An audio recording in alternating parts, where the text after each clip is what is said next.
কবিতা, তুমি আমার সুর।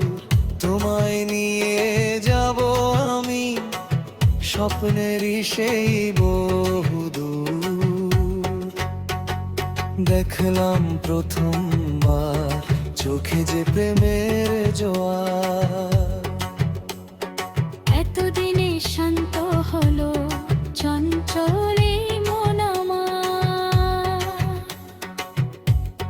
চঞ্চল এই মন আমার। চঞ্চল